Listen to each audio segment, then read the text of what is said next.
And so we wanted to also understand on Christmas Eve, if you're going into someone's sacred family space, and especially with Steve, what are the particular parts we need to know about Steve when it comes to Christmas Eve?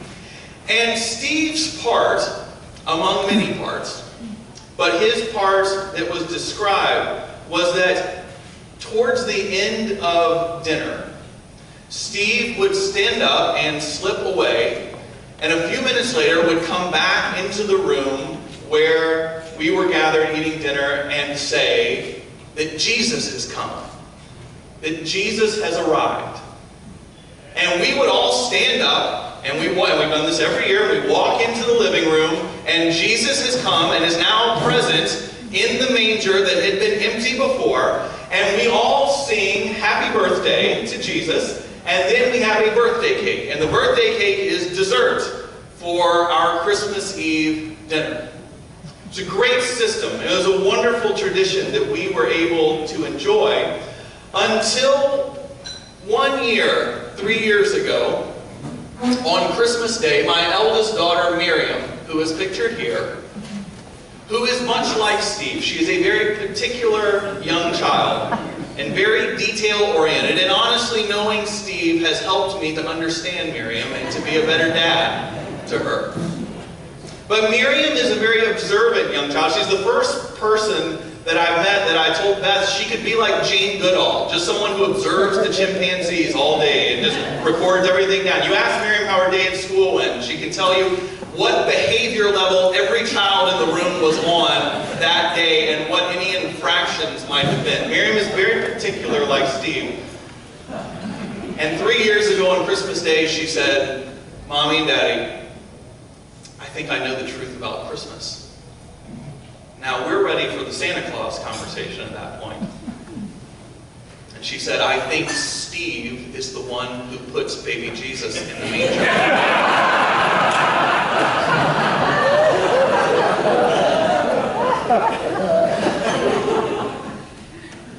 I said, "Do you think so?" She goes, "The last 2 years, he gets up from dinner and then comes back at the end and says that Jesus is in the manger, and I think he gets up and puts the baby there." And she said, "I don't know if you all know the truth, but next year I'm watching him."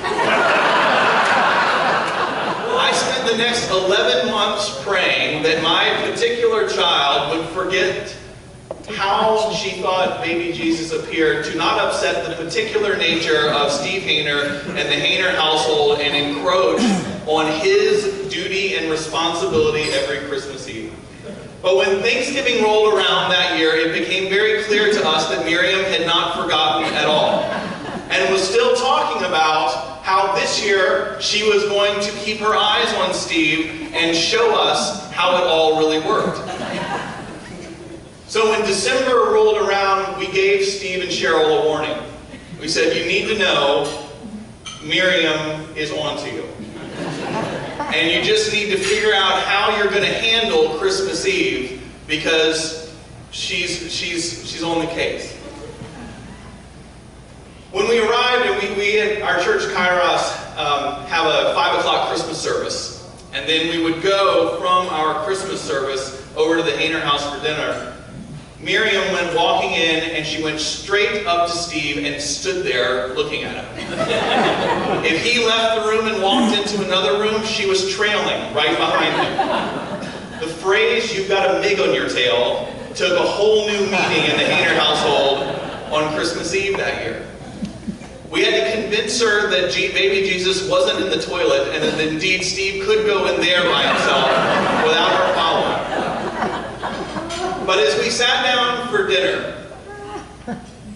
people were looking at me going, "She's not eating. Is she just really excited about Christmas morning and the gifts?" You're like, "Nope, that's not what this is." And Steve knew what was going on. And the moment he stood up to get seconds, she was up like a shot, trailing him into the kitchen. And so as he sat back down and the dinner was going to end, and Beth and I were nervously looking at each other, wondering what was going to happen, Steve leaned across the table and said, Miriam, Miriam, come with me. I want to show you something. Together they got up and left the table. And I was laying 50-50 odds that he was locking her in the coat closet. But about 3 minutes later, my daughter came running back into the room with her face beaming, saying, Guys, you have to come see. Jesus is here. Jesus is here.